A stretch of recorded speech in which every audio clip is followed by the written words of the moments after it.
So, ito na nga, para makagawa tayo ng page, pindutin natin ang 3 dots dito sa right side, and then create dito sa left side.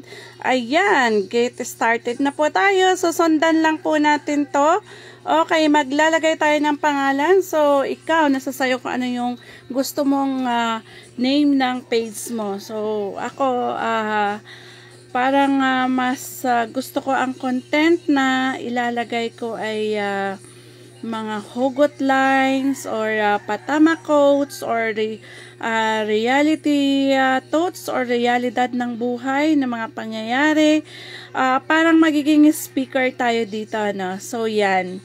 Okay, so lagyan natin ng at least 3 identification kung para saan to. So, motivational speaker, okay? And, of course, entertainment. Ayan. So, hanggang 3 ang pwede nating i-add dito na description. Okay, so skip na natin yan. Then, maglagay na tayo ng iba pang mga information. Punan lang natin yan. Okay, so, syempre, kung ano yung ano natin dito na gustong-gusto nating ilagay dito sa ating bio. Ayan, kailangan catchable, okay?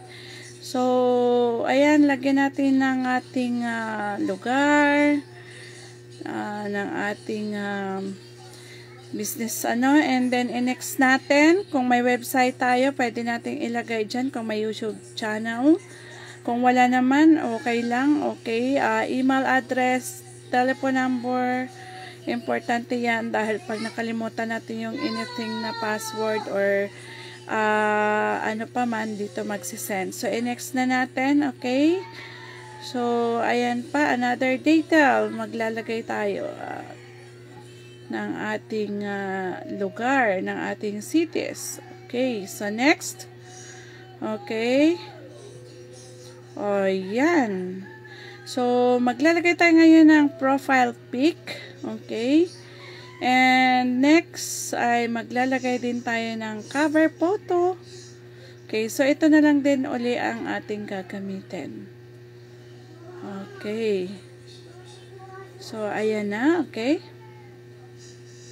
Ayan. Okay. So, dito ilalagay natin yung button. Pwedeng follow, shop, service, yung ilalagay natin na buttons, personalize, okay? And then, kapag may napili na tayo, next na natin. Pagka next natin yan, okay, learn more. So, dyan, pwede ka maglagay doon ng YouTube channel mo or website kung meron ka. Then, skip natin yan. Okay, so next. Ayan na.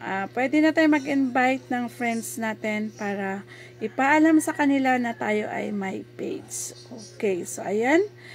Now, ready na po ang ating page. Pwede na tayo magsimula ng ating business. Kung ang page may para sa business, kung ito naman ay para sa mga content mo sa iyong Facebook pages, ayan, pwede na rin tayong ma-monetize dito. So,